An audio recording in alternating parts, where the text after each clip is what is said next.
Sau khi các bạn đã móc xong 12 cái họa tiết đầy đủ và một cái họa tiết lỡ cho cái phần chân váy bên dưới, thì bây giờ mình sẽ hướng dẫn các bạn cái phần tiếp theo. Phần tiếp theo của cái chiếc váy này của chúng ta sẽ là 1, 2, 3 hàng. 3 hàng này là 3 hàng tam giác. Nó giống như cái phần trên cổ đây, trên cổ chúng ta chỉ móc 2 hàng ngay trước ngực. Ở dưới này chúng ta móc 3 hàng tam giác. Sau khi chúng ta móc xong 3 hàng tam giác này, chúng ta quay trở lại 1, 2, 3, 4, 5, 6, 7 cái họa tiết này nữa thì chúng ta sẽ kết thúc cái phần váy của mình. Bây giờ mình sẽ hướng dẫn các bạn cách móc cái tam giác này.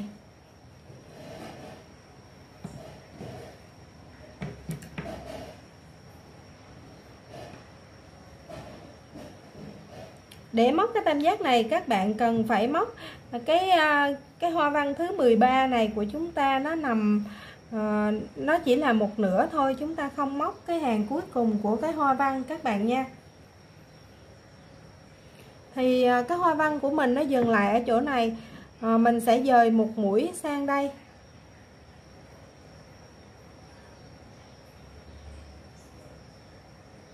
Sau khi móc 3 cụm, mình sẽ dời sang giữa của cái dây bính. Mình sẽ dời 2 mũi,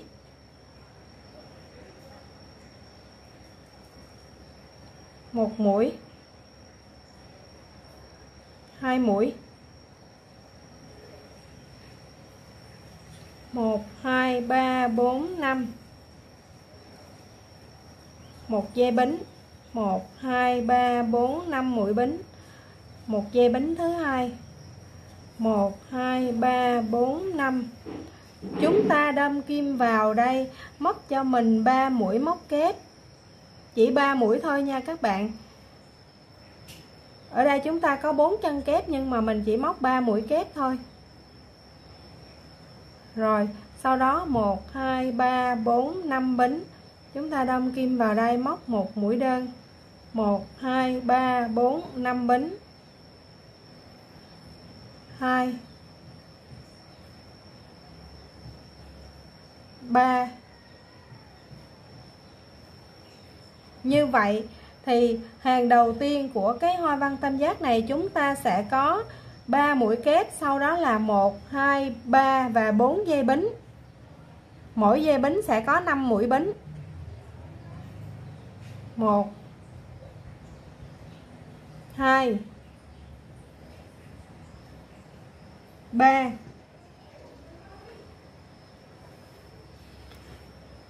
Và còn một cái điểm nữa mình lưu ý với các bạn, mình làm chỗ này là nó hơi bị nhầm rồi. Khi nào chúng ta móc cái hoa văn tam giác này thì ở giữa, ngay chỗ cái chân của những mũi đơn, ở giữa những cái dây bính đó, chúng ta sẽ có mũi bông dâu.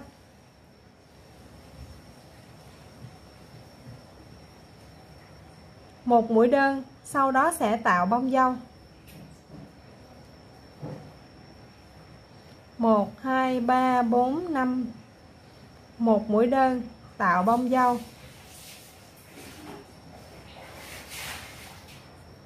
1, 2, 3, 4, 5, sau đó là 3 mũi bính, 3 mũi kép.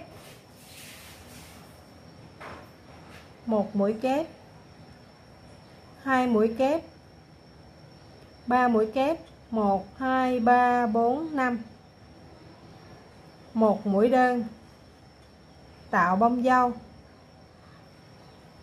Khi chúng ta, mình nhắc lại, khi chúng ta móc cái hàng hoa văn tam giác thì ở chỗ ngay chân của mũi đơn các bạn sẽ móc cho mình những mũi bông dâu các bạn nha. Thì muốn móc cái mũi bông dâu này, chúng ta lên 3 mũi bính, sau đó đâm kim vào ngang cái chân của mũi đơn thì chúng ta sẽ tạo được cái bông dâu. Kéo sợi qua hết thì sẽ được một cái bông dâu như thế này.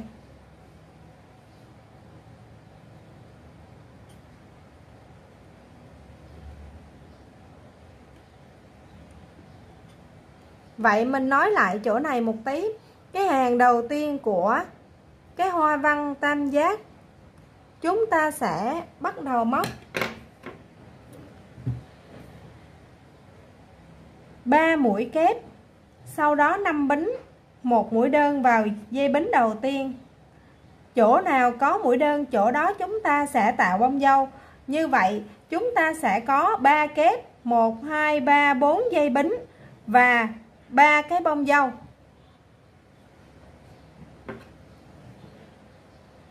Mình làm lại 1 2 3 4 5 bính, một mũi đơn, tạo bông dâu.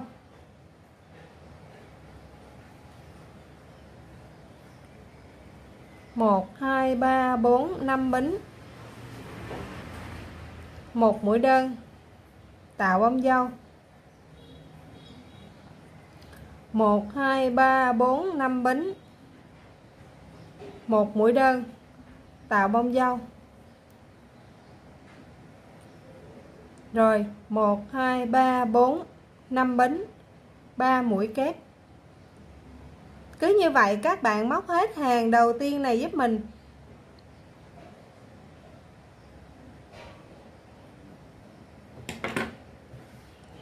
Hàng đầu tiên của cái phần hoa văn tam giác. Hàng thứ hai chúng ta sẽ thêm hai bên, mỗi bên 2 mũi. Lúc đầu chúng ta có 3 mũi kép, hàng thứ hai chúng ta sẽ có tổng cộng là 7 mũi kép.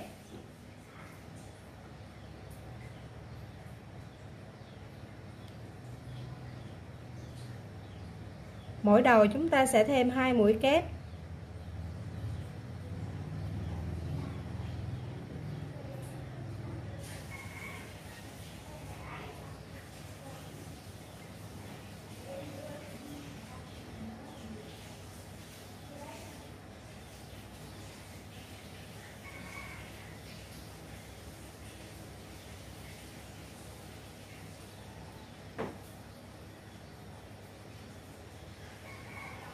Và cái dây bính của chúng ta lúc đầu có 3 bông dâu và 4 dây bính. Sang hàng thứ hai chúng ta chỉ còn 2 bông dâu và 3 dây bính. Chúng ta bớt một bông dâu và một dây bính, chỉ tăng mũi ở hai đầu này. 2 kép mỗi đầu thì hai đầu là chúng ta được 4 mũi kép, 4 mũi cộng với 3 mũi chúng ta có sẵn nữa, chúng ta có 7 mũi kép.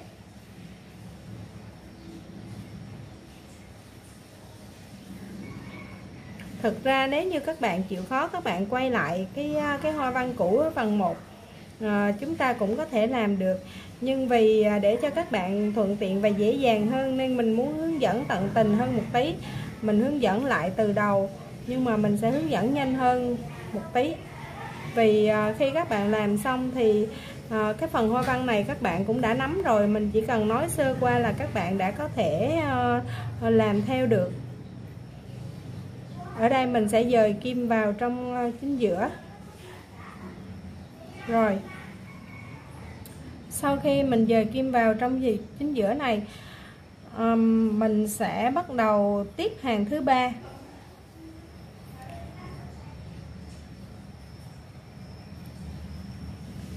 Mình dời ngược kim vào đây một tí nữa, mình sẽ móc ở đây.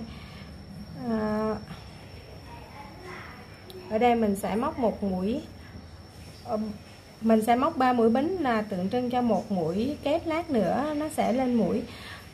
Sau đó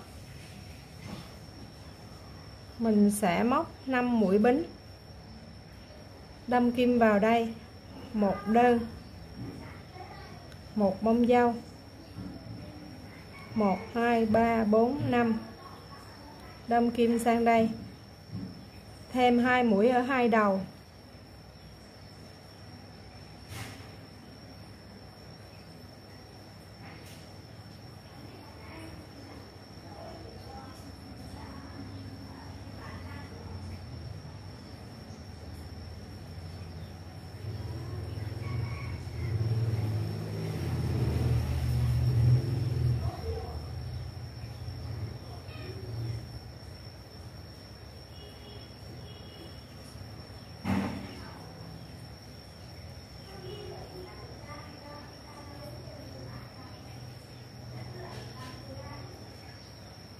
Hàng thứ hai chúng ta còn 3 dây bính và 2 bông dâu. Sang hàng thứ ba chúng ta chỉ còn 2 dây bính và 1 bông dâu.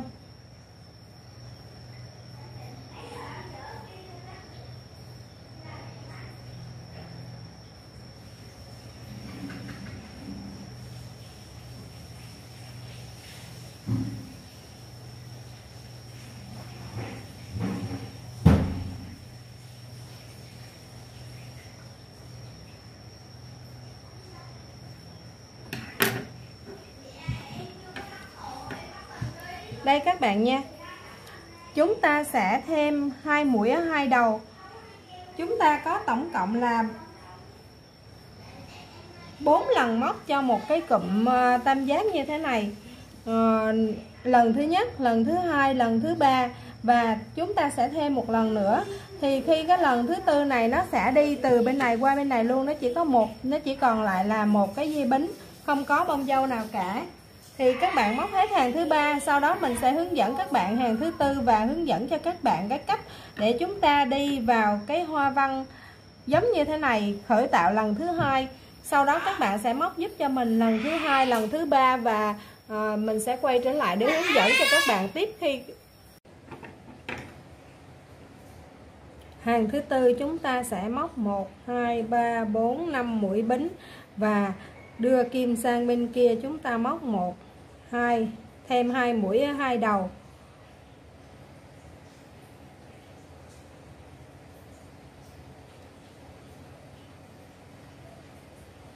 Hai, 4, 5, 6, 7, 8, 9, 10, 11, 12, 13. Thêm 2 mũi ở đầu bên này nữa là 15 mũi. Sau khi móc xong cái cụm chỗ tam giác đây 15 mũi, chúng ta móc 5 mũi bính và đưa sang bên cái cụm tiếp theo, chúng ta móc 15 mũi nữa, 15 mũi kép nữa. Cứ như vậy chúng ta móc hết hàng thứ tư.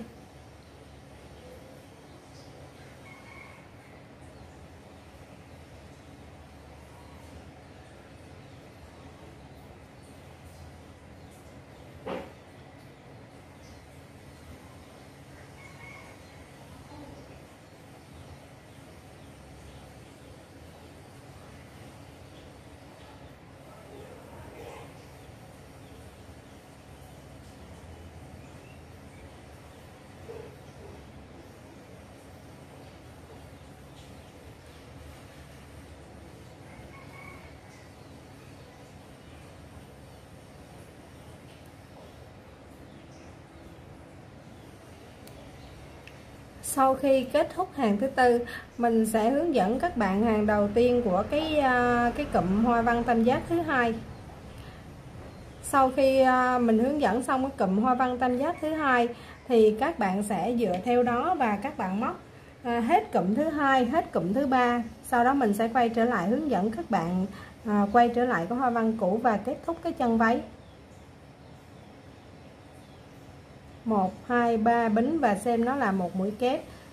Móc một kép nữa, 2 kép nữa là chúng ta có được 3 mũi kép vào trong cái ô rỗng đầu tiên này.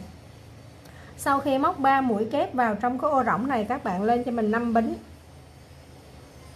Vì khoảng cách ở đây là 15 mũi mà chúng ta chỉ cần 4 cái dây bính thôi, vì vậy các bạn phải chia đều.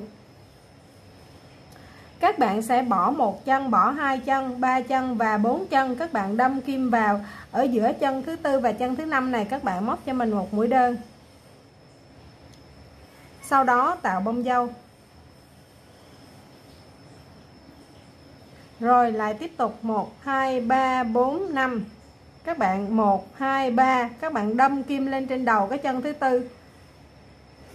Móc cho mình một mũi đơn. Tạo bông dâu.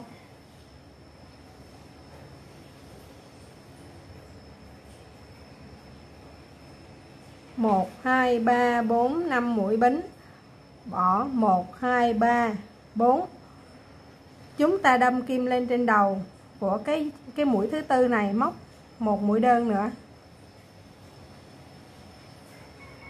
tạo bông dâu. 1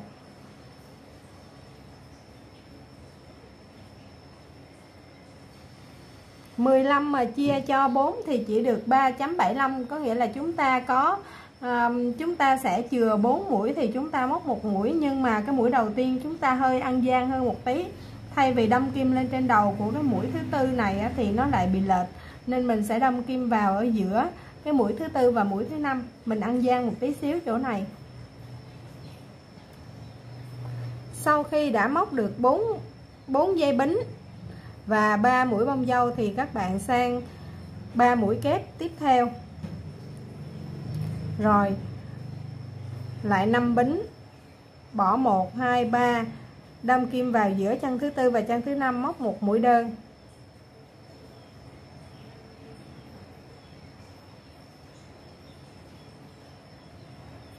Một, hai, ba, bốn, 5, bỏ 1 2 3, đâm kim lên đầu của chân thứ tư.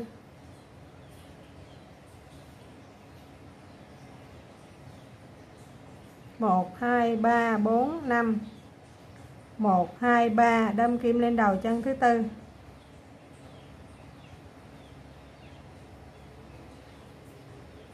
Một, hai, ba, bốn, 5, 3 mũi kép.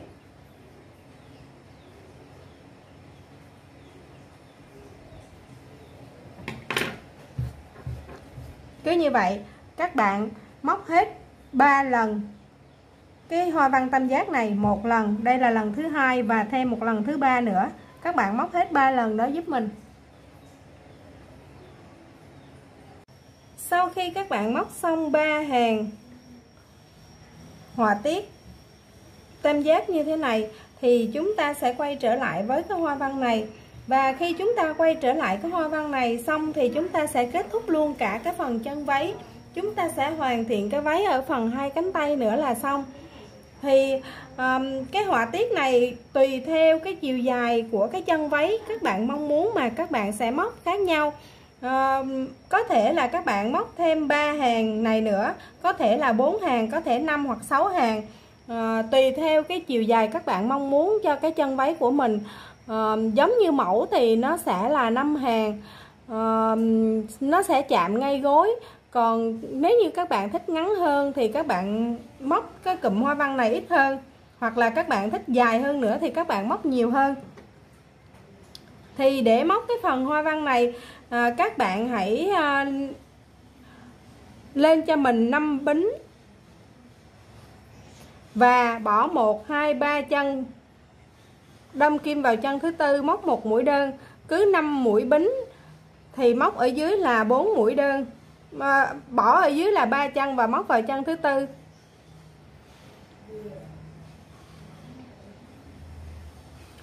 Một, hai, ba, bốn, 5 bính thì bỏ 1, bỏ 2, bỏ 3, đâm kim vào chân thứ tư. Cứ như vậy các bạn móc đều hết cả cái vòng này. Sau đó các bạn hãy đếm lại xem thử là những cái dây bính của chúng ta nó có đủ chia hết cho 4 hay không. Vì cứ 4 cụm hoa văn, 4 cụm lưới thì chúng ta sẽ được là một cụm hoa văn.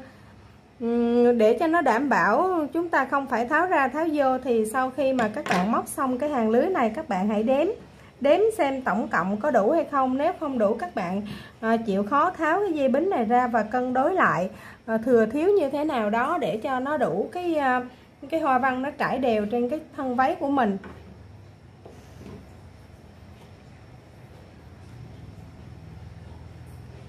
Sau đó cũng giống như là phần trên, các bạn cũng một dây bính, sau đó các bạn móc cái hoa văn là gồm có 4 kép, 1 bính và 4 kép. 1 2 3 4, 1 bính và 4 kép. 1 2 3 4, sau đó một mũi đơn, 1 2 3 4 5, một dây bính, 2 dây bính, lại tiếp tục cụm hoa văn.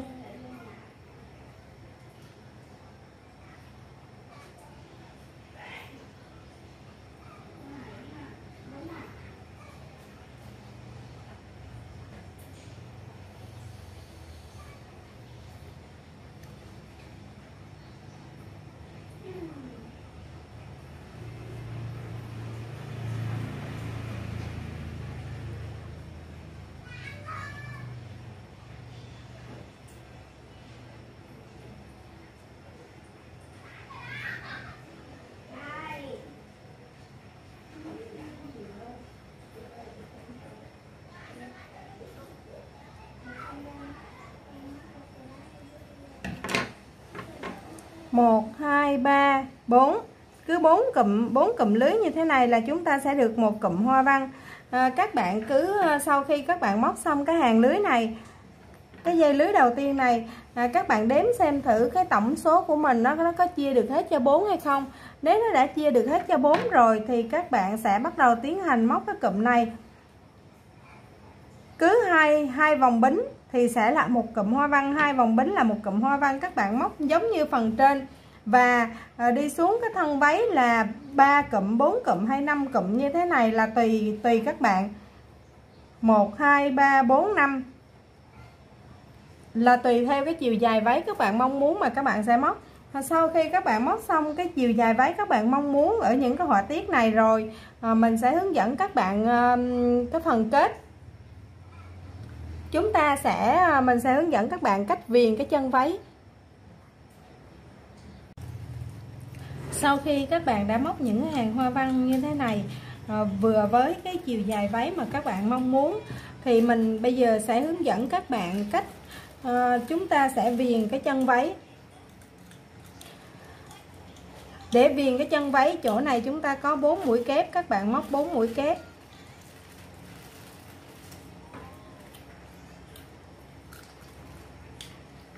Sang bên này các bạn móc cho mình 3 kép.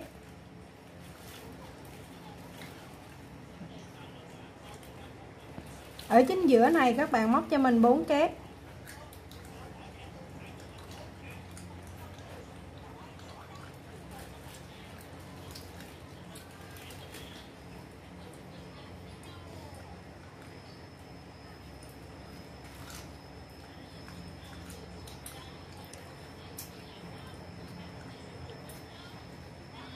Cứ 4 kép 3 kép 4 kép 3 kép giống như lúc đầu mà các bạn đã tạo.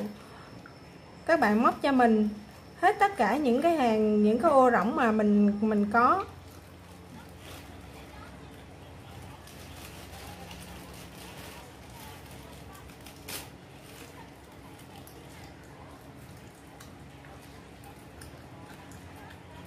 Ngay chỗ một nửa hoa văn chúng ta còn lại nó có 4 mũi kép, các bạn móc cho mình 4 mũi kép. Sang cái dây lưới đầu tiên các bạn móc cho mình 3 mũi kép. Cái dây lưới ở giữa là chỗ hoa văn vừa hết cái cụm hoa văn đi xuống, các bạn móc cho mình là 4 mũi kép.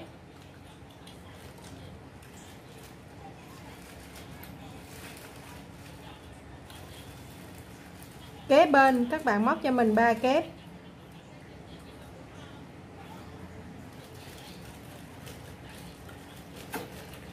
Tiếp nữa các bạn móc cho mình 4 kép vào 4 chân mũi kép. Cứ như vậy các bạn móc hết cái hàng này giúp mình. Sau khi móc xong cái hàng này các bạn sẽ móc cái hàng ở đây, cái hàng một kép, một bính, một kép. Rồi sau đó các bạn móc một hàng tất cả là những mũi kép. Và khi chúng ta móc cái họa tiết này các bạn nhớ thay đổi cái size kim cho mình sang cái size lớn nha.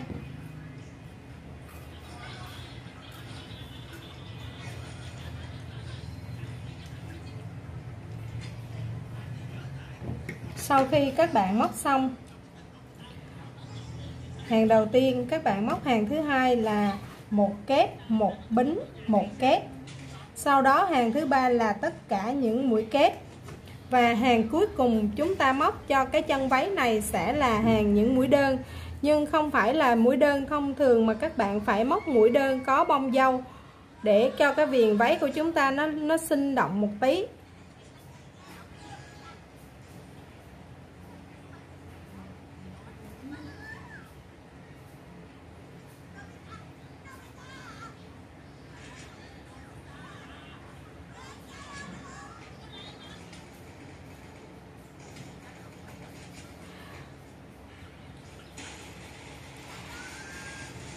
Các bạn cứ 8 mũi đơn các bạn sẽ móc cho mình một mũi bông dâu.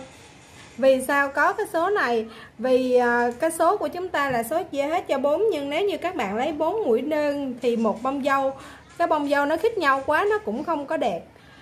Mà chúng ta lấy nhiều hơn nữa thì nó cách xa nhau quá, cho nên là mình sẽ lấy là 8 mũi đơn. Thì con số của chúng ta nó đã là số chẵn sẵn rồi, mình cứ lấy theo cái số chẵn thì mình sẽ không bị mất cân đối. 1, 2, 3, 4, 5, 6, 7, 8. Sau đó các bạn móc cho mình một mũi bông dâu. Vì thay đổi cái xoay kim lớn hơn cho nên nó hơi khó móc một tí, các bạn chịu khó.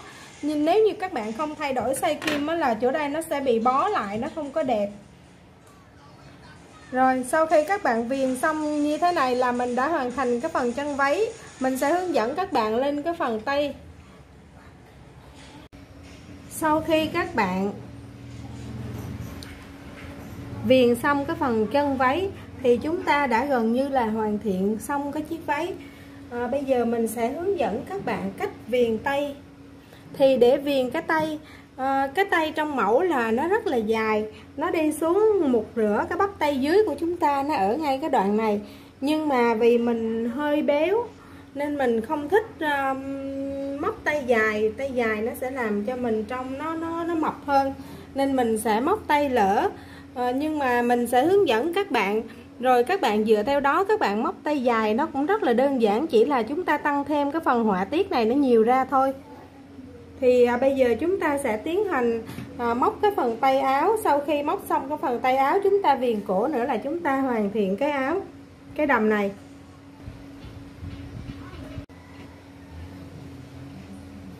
Thì để viền cái phần tay áo này, các bạn sẽ tiến hành nối sợi ngay từ cái điểm nách này, cái điểm đầu của cái nách. Chúng ta không nối ở chính giữa cái nách mà chúng ta nối ở đầu cái nách. Nó có một cái lý do rất là đơn giản là các bạn cần phải móc một viền cái hàng mũi đơn ở đây để cho cái nách của chúng ta nó được chặt, nó không có bị nó dễ bung sợi.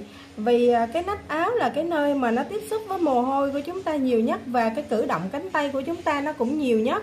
Nếu như chúng ta móc nó lỏng lẻo quá thì nó dễ bị bung sợi, hoặc là cái chỗ này nó dễ bị xúc sợi hoặc là đứt sợi. Nó sẽ là cái vị trí mà nó sẽ nhanh hư nhất ở trong cái áo của chúng ta. Vì vậy ở đây mình muốn viền thêm một hàng mũi đơn nữa, nên mình sẽ bắt đầu nối từ đầu nách này sang đầu nách này. Từ đây sang đây các bạn móc cho mình là mũi đơn, toàn bộ là mũi đơn. Và các bạn nhớ kẹp luôn cái sợi thừa này đi nha. Ở đây có 1, 2, 3 mũi bính, các bạn sẽ móc cho mình là 3 mũi đơn.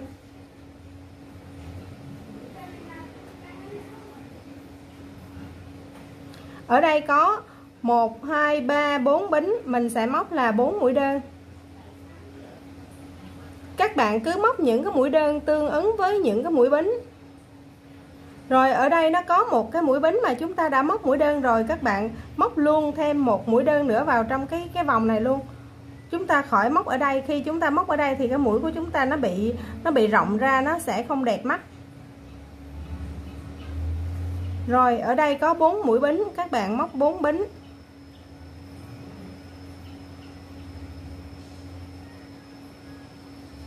Và một mũi bính đã móc mũi đơn ở đây, các bạn móc vào đây luôn. Như vậy là cứ cái dây nào mà có 4 bính và một đơn thì các bạn sẽ móc luôn là 5 mũi đơn vào trong cái dây đó.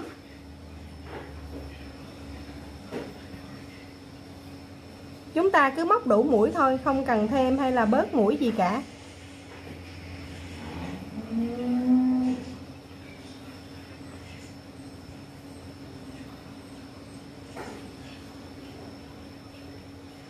Rồi ở trong này chúng ta có 4 bính thì chúng ta cũng móc là 4 bính.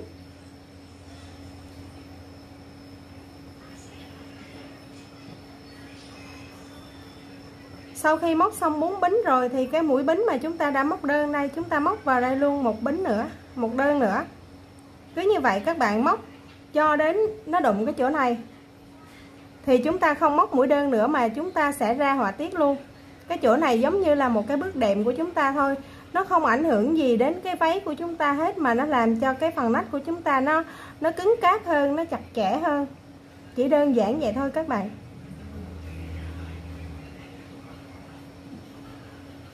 Khi mà các bạn móc váy á, một chiếc váy á, chúng ta móc nó rất là công phu. Nếu như chúng ta móc có lỏng lẻo cái phần nách này, chỗ này sẽ là cái điểm nhanh hư nhất của cái váy hoặc cái áo, thì nó rất là phí công của mình. Sau khi nó bị hư rồi, nó lỡ nó xúc chỉ, chúng ta cảm thấy rất là nản, không bao giờ mà muốn móc thêm một cái áo nào nữa hết. Thì ở đây cái họa tiết của chúng ta cũng là 5 mũi bính. Khi các bạn móc đến bên này nách rồi, chúng ta viền tất cả những mũi đơn ở giữa này. Rồi đến đây các bạn bắt đầu họa tiết 1, 2, 3, 4, 5. Thì cách 1, 2, 3 đâm kim vào chân thứ tư. Có nghĩa là chúng ta cần 16 mũi cho một cái họa tiết. Thì các bạn sẽ làm sao cân đối. Chúng ta có 24 cái dây bính này, chúng ta chia cái họa tiết làm sao mà tùy tay, bắp tay nhỏ bắp tay lớn mình không biết, tùy cái size của các bạn, nhưng mà nó phải chia hết cho 16 để nó ra cái họa tiết tròn đủ. Nếu không thì nó dư thừa, chúng ta sẽ rất là khó cân đối. 1, 2, 3 đâm kim vào chân thứ tư. 1, 2, 3, 4, 5. 1, 2, 3, 4. Cứ như vậy các bạn móc hết tất cả những cái hàng này là những mũi bính cho mình, giống như là lúc mà chúng ta chuẩn bị lên cái họa tiết.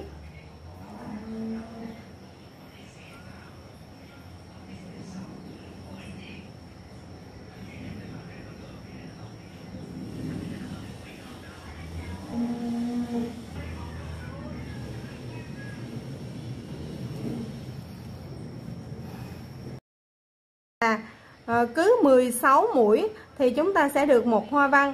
Vì vậy các bạn tính cái số dây bính như này như thế nào mà cứ 4 dây bính, tổng cái số dây bính này có thể chia được hết cho 4 thì mình sẽ ra được cái hoa văn tròn đều các bạn nha.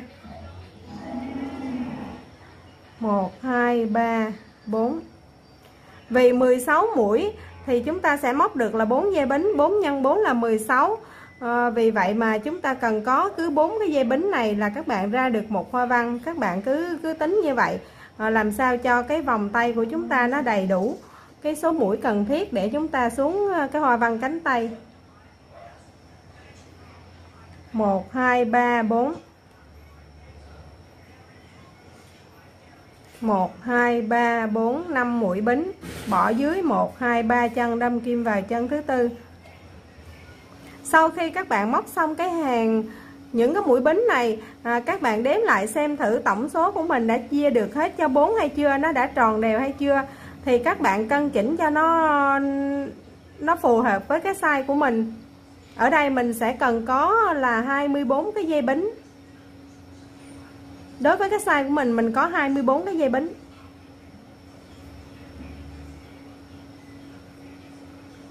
Gọi là bắp tay to đó các bạn.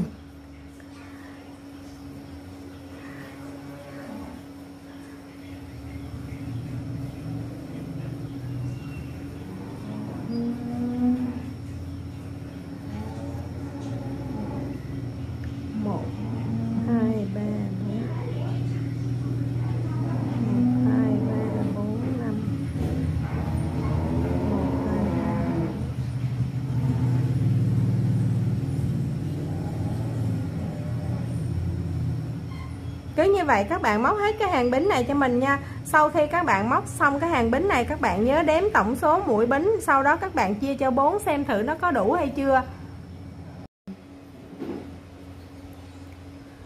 Sau khi các bạn móc đủ cái số mũi mà chúng ta yêu cầu, có thể chia được hết cho 4 mũi cuối cùng, các bạn cũng dời kim vào trong chính giữa này. Sau đó các bạn lên một bính và móc một mũi đơn vào đây.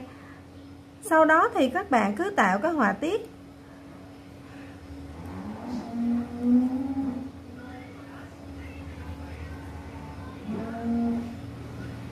Đến cuối cùng cái váy rồi mình vẫn không biết là nên gọi cái họa tiết này là gì.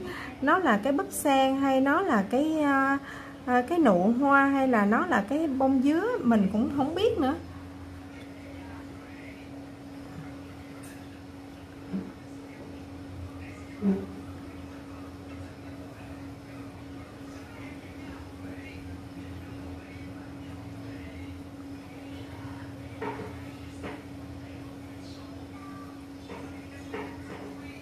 Một vòng bính,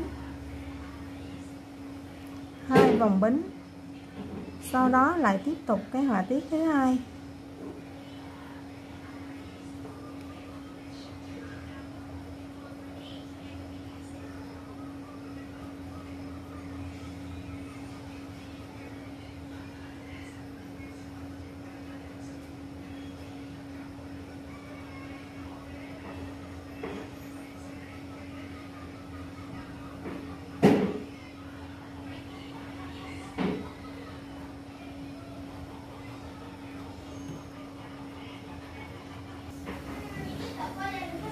Thì cái hoa văn cánh tay của chúng ta nó sẽ có 1 2 3 1 2 3 4 5 6 7 8 9 10 11 12. Nó sẽ có tổng cộng là 12 cái họa tiết. Rồi sau đó mới viền cánh tay. Thì các bạn tùy theo các bạn muốn móc 12 cái họa tiết sau đó mới viền cánh tay, hay là các bạn móc bao nhiêu cái họa tiết thì tùy các bạn. Ở đây cánh tay của mình chỉ móc là 2 cái họa tiết tròn và 1 cái họa tiết lỡ, sau đó mình viền cánh tay. Mình không móc nhiều. Và ở đây cái cánh tay của người ta khi người ta viền á, là người ta viền theo kiểu giống như chỗ cái eo nè, chỗ cái bảng eo nè. Còn mình á, mình chỉ viền đơn giản như vậy thôi. Vì mình thấy nó hơi rườm rà phức tạp, mình không thích lắm. Vì cái cánh tay chỗ này của mình nó chỉ nằm ở trên đây thôi, nó chỉ nằm trên một nửa cánh tay trên thôi. Mình muốn cho nó đơn giản để nó nổi bật cái thân áo, mình không muốn nó quá nổi bật ở cái cánh tay. Thì cái cách viền nó cũng đơn giản thôi các bạn. Nếu như mà các bạn viền đến đây rồi á, thì nếu như muốn viền theo cái bảng eo á, thì các bạn viền những cái hàng này nữa, những cái hàng họa tiết lưới này nữa. Rồi sau đó các bạn viền thêm cái bảng này một lần nữa.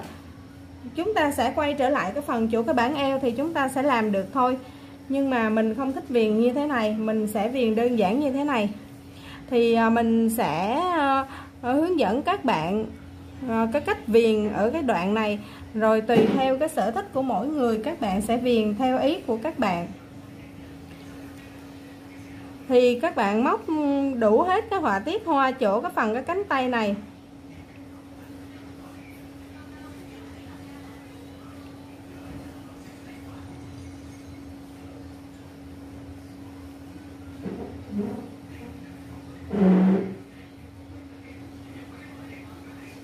Sau khi các bạn móc đủ xong cái phần viền của cánh tay này, các bạn cứ móc ra bao nhiêu cụm hoa văn là tùy theo cái sở thích của các bạn, cái chiều dài của cái cánh tay á, các bạn mong muốn bao nhiêu thì tùy các bạn. Sau khi các bạn móc đủ cái chiều dài của cánh tay rồi thì mình sẽ hướng dẫn các bạn cái cách viền. Thì sau khi các bạn đã móc đủ cái chiều dài cái cánh tay mà các bạn mong muốn, bây giờ mình sẽ hướng dẫn các bạn cách viền cánh tay. Khi các bạn móc những cái họa tiết như thế này thì các bạn thấy cánh tay nó rộng quá, các bạn đừng có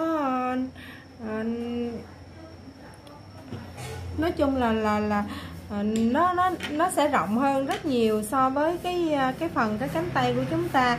Nhưng mà các bạn đừng có lo lắng, vì khi mà chúng ta viền lại thì cái cánh tay của chúng ta nó sẽ bo, nó sẽ ôm lại và nó sẽ vừa vặn. Cái cử động cánh tay của chúng ta nó sẽ rất là thoải mái. Các bạn lên cho mình 3 bính thì ở đây có 4 mũi kép, các bạn móc cho mình 4 mũi kép, 3 và 4. Thì ở cái phần viền này các bạn không cần thay đổi cái size kim nha, vì mình đang cần cho nó bo lại nên cái size kim này nó sẽ tự bo lại, mình không cần phải thay đổi nữa. Nếu các bạn thay đổi là nó sẽ bị rộng ra đó. Ở đây 3 mình móc 3, ở đây mình móc 4.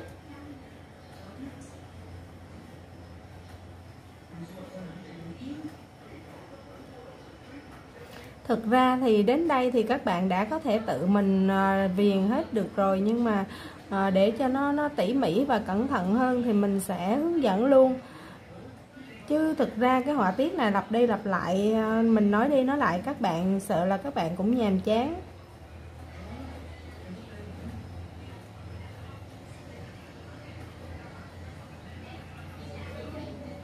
Ở đây 3 mình móc 3.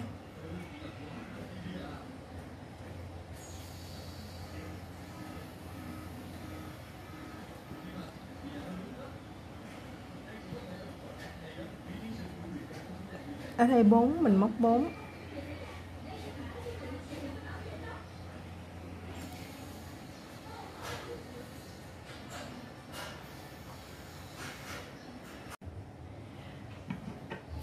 Thì sau khi các bạn móc xong cái hàng đầu tiên là những cái mũi kép như thế này thì các bạn móc tiếp hàng thứ hai là một kép, một bính, một kép. Sau khi móc xong cái hàng một kép, một bính và một kép thì các bạn sẽ móc cái hàng là tất cả là những mũi kép. Thì cái hàng tất cả là những mũi kép này các bạn nhớ cho mình cái quy luật của nó là khi móc cái hàng này các bạn phải đếm cái số mũi giúp mình, làm sao để cho sau cái hàng này cái số mũi của chúng ta phải chia hết cho 5. Vì cái họa tiết cái ô lưới tiếp theo đó chúng ta cần phải móc là cứ cách nhau là 5 mũi đó các bạn, thì nó phải chia hết cho 5. Thì sau khi móc xong cái hàng tất cả những mũi kép này các bạn nhớ đếm mũi, hoặc là trong quá trình móc các bạn nhớ đếm mũi. Các bạn đếm mũi làm sao mà nó có thể chia hết cho 5. Nếu như nó không chia hết cho 5, nó thừa thì các bạn giảm nó dễ, nhưng mà nếu như mà nó thiếu thì nếu nó thiếu 1 mũi hoặc 2 mũi thì các bạn có thể bổ sung thêm, nhưng nó thiếu nhiều quá thì các bạn nên bỏ bớt nha. Ví dụ như nó thiếu lên đến 3 mũi hoặc 4 mũi thì thành ra là mình đang thừa 1 mũi thì mình bỏ 1 mũi nó dễ hơn. Vì ở đây khi mình xuống cái cánh tay là cái cánh tay nó nhỏ dần, cho nên mình bỏ bớt 1 mũi thì cái cánh tay mình nó sẽ ôm đẹp hơn là mình thêm 1 mũi nó sẽ bị rộng ra.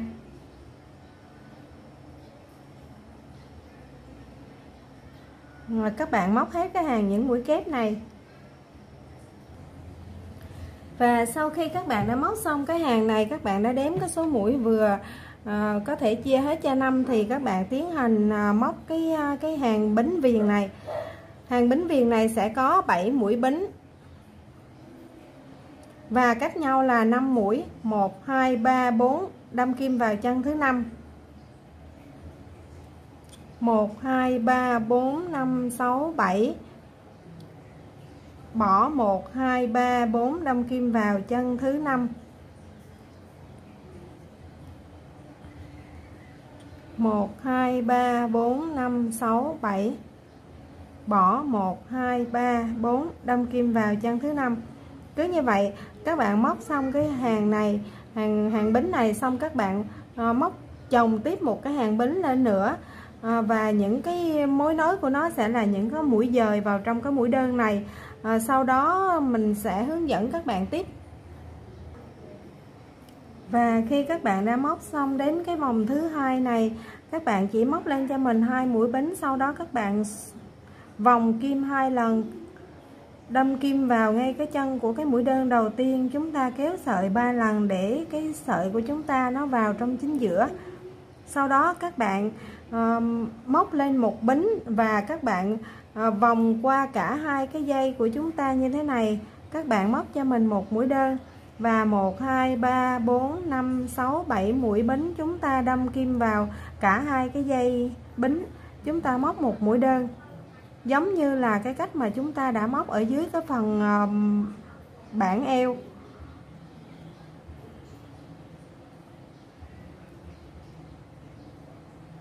Bảy mũi, một mũi đơn. Nhưng mà ở cái phần mẫu á, trong cái mẫu của chúng ta đó thì cái phần viền cánh tay này mình chỉ viền 2 lần như thế này thôi nha các bạn, không có giống như ở dưới bảng eo.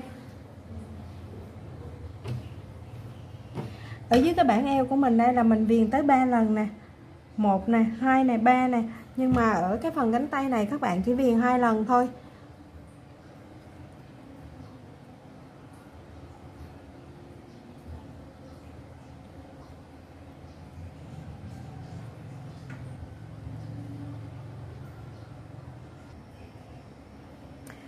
Và cái 7 mũi bính cuối cùng chúng ta đâm vào chân mũi đơn này, chúng ta móc một mũi dời, sau đó chúng ta sẽ móc một lần 7 mũi bính.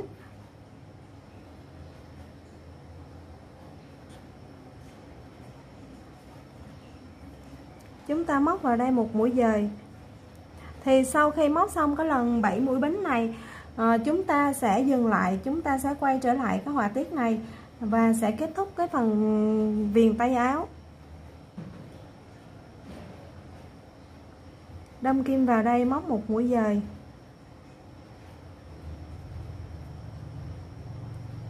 một mũi dời.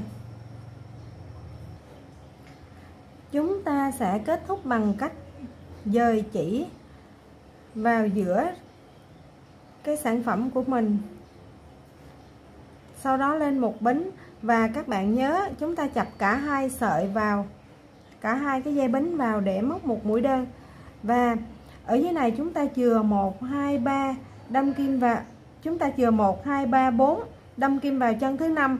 Thì ở trên này cũng vậy, các bạn nhìn nè, 1 2 3 4 đâm kim vào chân thứ 5. Thì ở trên này các bạn cũng móc cho mình 1 2 3 4 và một mũi đơn vào đây, 1 2 3 4, một mũi đơn vào đây, 1 2 3 4, một mũi đơn, 1 2 3 4, một mũi đơn.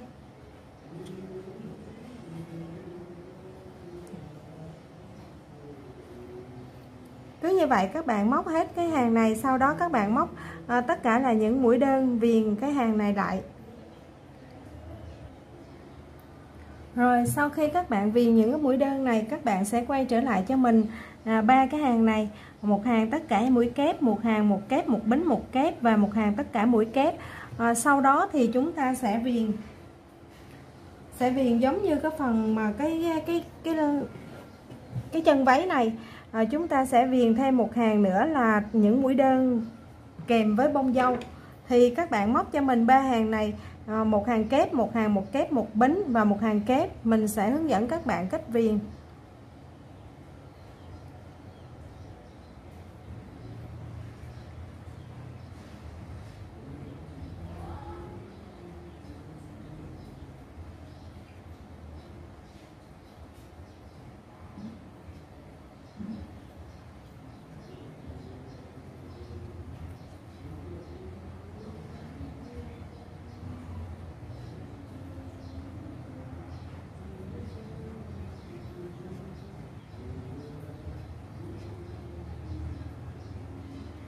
Thì sau khi các bạn đã móc xong 3 cái hàng như thế này cho nó cân đối giữa hai cái phần này và cái phần viền giữa, thì các bạn sẽ lên cho mình một bính và móc cho mình một mũi đơn. Sau đó các bạn móc cho mình 5 mũi đơn, 3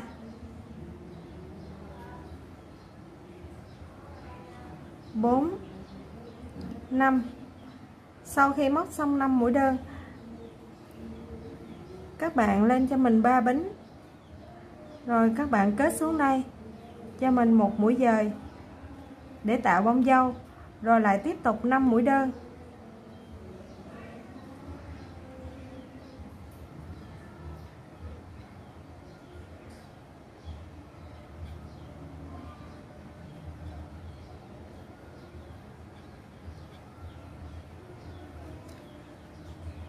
lại kết bông dâu. Nó giúp cho cái tay của chúng ta nó nhuyễn hơn và nó sinh động hơn.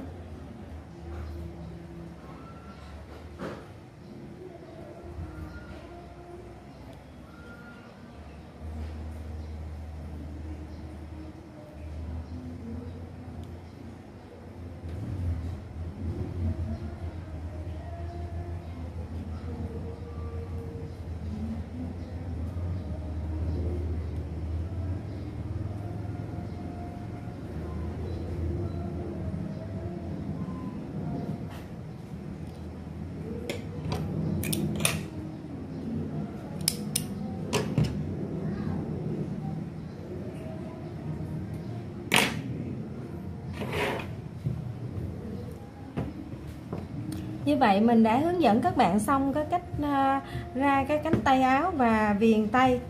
Thì sau đó các bạn sẽ bắt đầu viền cho mình cái phần cổ áo. Các bạn cũng buộc sợi vào. Và chúng ta cũng viền những mũi đơn lên trên cái phần cổ áo này. Và cứ 5 mũi đơn hoặc 6 mũi đơn thì các bạn viền một cái bông dâu.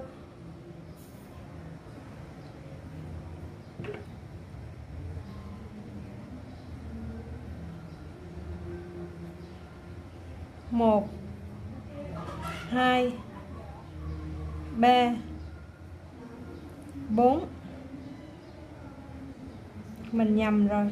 Chúng ta phải viền lên trên cái chân mũi đơn chứ không phải là viền ôm hết cả như vậy. Đây. 1, 2, 3, 4, 5, 6. Rồi các bạn cũng lên 3 bính và cũng viền một cái bông dâu. Rồi. 1, 2, 3, 4, 5,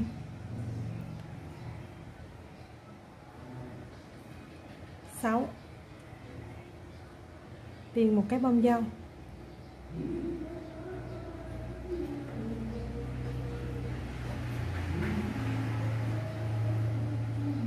1, 2, 3, 4, 5, 6.